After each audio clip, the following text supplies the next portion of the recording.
Hello lovely people, and welcome back to this week's new video. Today, surprisingly, I'm filming a tag video, the end of the year book tag. If you're new here, hello, my name is Noah. I'm a bookish and lifestyle vlogger born and raised and still based in New York City. If that sounds like of any interest to you, I would absolutely love it if you would stick around until the end and subscribe if you so please. I'm actually, oh shit, I'm filming with my lights because I'm filming a lot later than I usually do. Well, it's like 4, and also because of daylight savings. So I don't know if this looks good or bad. No ring light today though. Anyway, it feels a little bit late to be doing the end of the year book tag because it's already basically the end of the year. And I think this tag created by Ariel Bissett, I'll have the original video down below along with the questions. This was meant to be filmed like September-ish to look over the last couple months of the year, reflect on what you're going to be doing. But I thought it was too late to do it by the time I realized that people were doing it, but then I needed something to film because my 2 vlogs have not been coming along. So hopefully you'll see those vlogs soon. One of them was supposed to be a smash or pass, and then another one was going to be my 1,000 Doors readathon video, but I'll be talking about this book that is the reason why I haven't been getting along. There are 6 questions as usual. I have my notes with me. Some of the books that are new releases are going to be on my phone, so let's just get started. I don't know if these questions are in the right order, but let's just do it. The first question that I have written down is, are there any books you started this year that you need to finish? Yeah.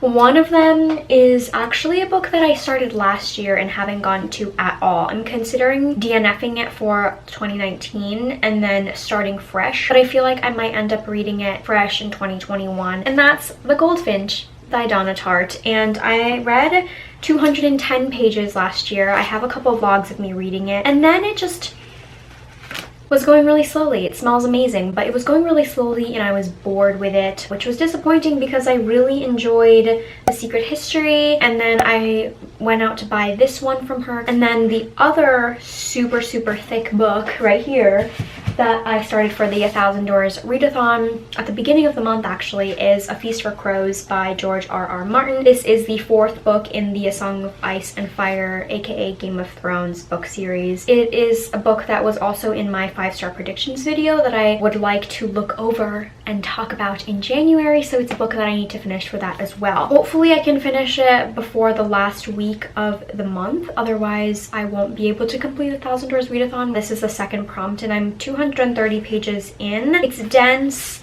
and I try to read a little bit every day before I go to bed and whatnot. That's taking me a while. I tried picking up the audiobook for it, didn't like it. I did enjoy the show, so like I already know what the characters' voices sound like to me. These 2 chunky ones are 2 books on that list right now. Do you have an autumnal book to transition into the end of the year? And this is exactly why this probably should have been filmed in like September. I have 2 on the list. I feel like horror books are really great for fall time. I know a little bit horror might seem like more of a Halloween thing, but I feel like fall collectively is a horror theme, which I really like. I've been getting into horror books, I realized, when I read Imaginary Friend and The Shining last month. But the first one that I have for this question is The Only Good Indians by Stephen Graham Jones, and conveniently I also am reading this for the Literally Dead book club, Books and Lala's book club. I understand that this is a horror book as well that I'm hoping to get through. I get all these notifications that people are commenting on the book in the Goodreads club or group that Lala created, so I'm hoping to get to this soon because I'm juggling like 2 to 3 books right now. And then the other one is a fantasy. I feel like fantasy fits in, not necessarily into that horror, but I really like fantastical books. For some reason I just associate it with like the Halloween time, and that is A Song of Wraiths and Ruin. Both of these 2 books were on my November TBR, so if you saw that you'll recognize them, you'll know what they're about. So I'm hoping that I can get to it this month, if not hopefully before the end of the year. And I believe that this is a YA fantasy. Even though she looks a little bit chunkier, I feel like I should be able to get through this really quickly. I know that a lot of people were excited to pick it up and I've only heard good things about it. Is there a new release you're still waiting for? And this one was difficult for me because I'm not someone who keeps up with new releases. I actually started doing it this year. I have like a log in my bullet journal keeping track of them, but I kind of stopped at like September, so I did a little bit of research for this video, and most of that reason is because I would borrow a lot from the library as opposed to buying them. But of course quarantine kind of fucked that up and I purchased a lot of books. I did find a couple books that seemed interesting that were going to be coming out in December. Am I going to buy them? I don't know, because I have a lot of books on my shelf right now that I need to get through. The first book is Forever Wild by K.A. Tucker, which is book 2.5, so it's a novella in the Simple Wild series, and I really like the series, or rather it's a duology at this point. I don't know if K.A. Tucker's planning on coming out with a third book or not, but this is an ebook and I'm definitely really excited for that because I highly enjoyed both books. So this is obviously going to be following Calla and Jonah and their life during the holiday season, so I think like that's kind of perfect for December as well, and it should be really cute. Let's see, the next one that I had was How to Fail at Flirting by Denise Williams. Obviously this is a romance book. It says, one daring to-do list and a crash course in flirtation turn a type A overachiever's world upside down. This is following Professor Nia Turner, and she goes out on the town, meets a guy who is a stranger in town on business. They're gonna have a no strings attached hookup, except obviously she kind of likes him. She can protect her professional reputation and return to her old life, or she can flirt with the unknown and stay with the person who makes her feel like she's finally living again. And that sounds really cute. The next one is The Cousins by Karen M. McManus. She is the author of One of Us is Lying, and I know that the second book in that series came out this year, I think in like February or something. I haven't read that. This has nothing to do with that series. It's another mystery, which is a genre that I obviously enjoy, if you didn't know that, if you're new here. It says, Millie, Aubrey, and Jonah Story are cousins, but they barely know each other and they've never even met their grandmother. Rich and reclusive, she disinherited their parents before they were born. So when they each receive a letter inviting them to work at her island resort for the summer, they're surprised and curious. When the cousins arrive on the island, it's immediately clear that she has different plans for them, and the longer they stay, the more they realize how mysterious and dark their family's past is. Those are just like 3 random ones that I picked out. I mean, I was looking at the covers and I was looking at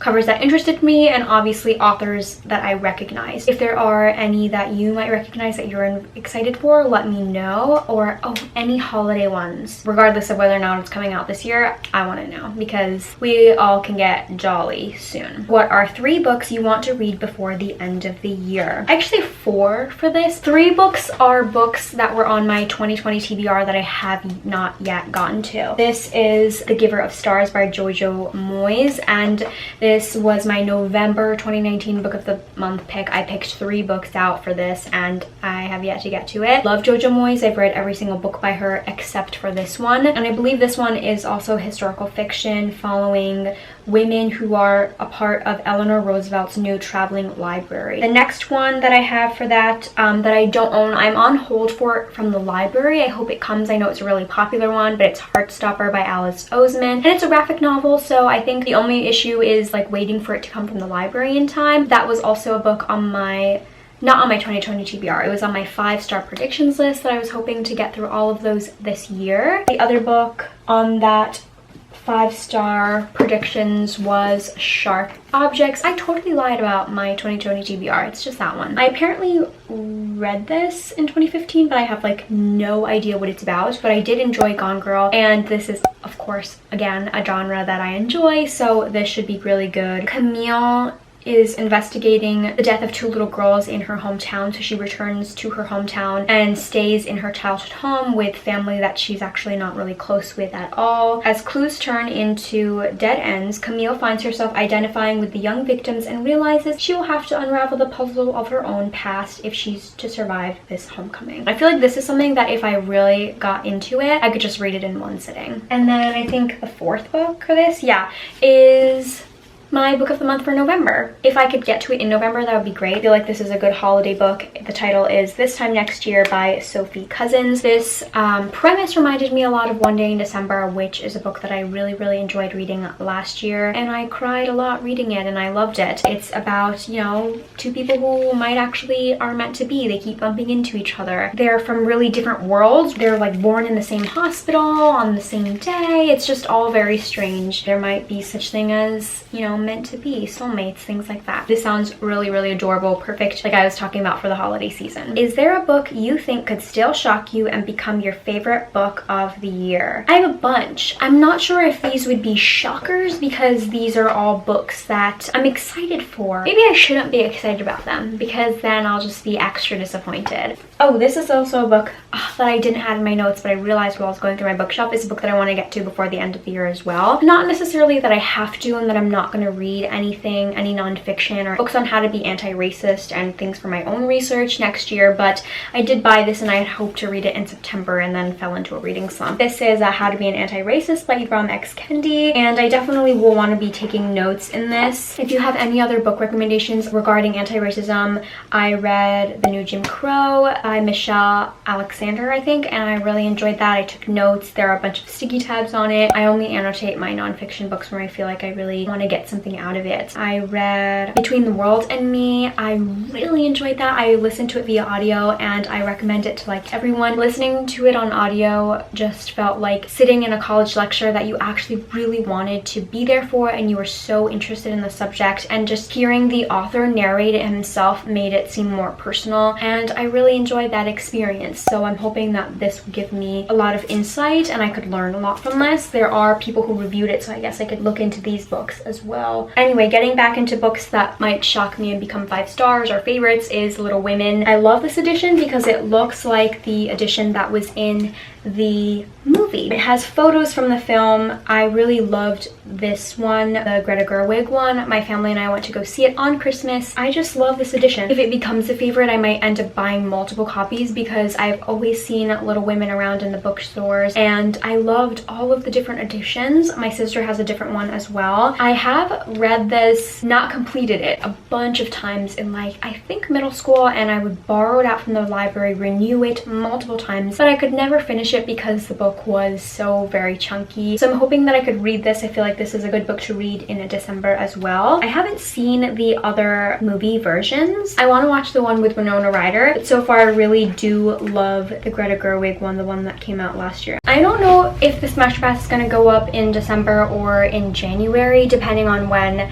the Smasher Pass that I'm almost done with is going up, this month or December. It's very confusing, but I'm really excited to read this because I've also bought this a couple months ago in my huge book haul. I think this is from Book Depository, I'm not really sure. Clockwork Prince by Cassandra Clare. This is book 2 in the Infernal Devices. I actually ended up picking up the Infernal Devices first because I didn't know that I was supposed to pick up the Mortal Instruments first, I think it is. Don't come for me, I was very confused, but I read the first one, Clockwork Angel, for my Smasher Pass for Hannah, and I ended up giving it 5 stars. I loved it a lot. There was a twist that actually made me bump it up to 5 stars, so I'm hoping that the second book is going to have that same type of experience because, you know, some people think that the sequels don't pack as much of a punch, and I'm like half and half of that. If I gave the first book 5 stars, the whole series ends up being like between 5 and 4, so I'm hoping that I'll have that experience. Will I read it this year?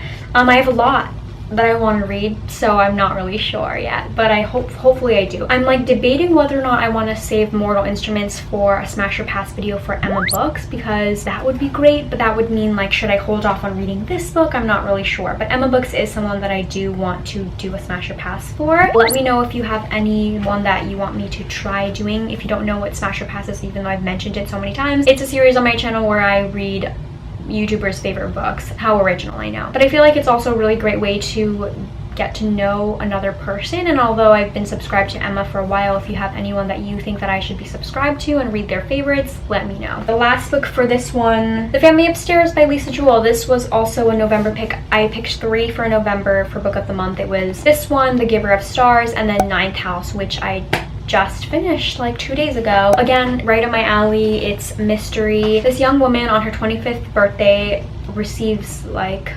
a letter telling her that she has inherited the mansion of her family 25 years ago. Everyone in the home was like murdered, and the only surviving person was this 10-month-old baby. They might have been murdered, it might have been a suicide, but it was all very mysterious because they were all like dressed in black and it was very creepy. Why it took me so long to read, I don't know. I'm just gonna leave that one there. My battery's dying. Okay, the last question is, have you already started making reading plans for 2021? Kind of, yes, not specifically like a huge list, but because I have video ideas for my Smash or Pass series and I want to get back into my 7 and 7, which is a series in which I read 7 books in 7 days. I do want to get back into those, so I do have ideas. I want to finish the Song of Ice and Fire series, so if I finish this year, then I would read book 5 next year. Let's see, books that are coming out next year. The Bride Bet, that was supposed to be published in August, but it got pushed because of COVID into February. I love Tessa Dare, so I'll definitely want to be looking into that. The Heart Principle is coming out next year. This is book 3 in the Kiss Quotient series, which I also really loved. 5 stars all around. Life's Too Short. Why does that sound familiar? I didn't provide any context for that. Amazing. But that was a book that apparently I was interested in. And then Actor Age by Eve Brown, which is also book 3 in the Get a Life Chloe Brown series, following the third sister. So definitely am excited for that. And if there are any releases for 2021 that you're interested in that I should know about, like that should be on my radar, let me know, or that you're excited about. Let me know, because I would love to know more. And I need to get better about like thinking ahead about the books that are going to be coming out. This is everything that I have. Hopefully my camera like cut out at one point, so hopefully nothing's cut out. Hopefully you enjoyed, you got some book recommendations. Let me know about your reading plans for the rest of the year, and give this video a big thumbs up if you enjoyed. It feels a little bit chaotic, and I will see you all next time. Thank you so much for watching. Bye.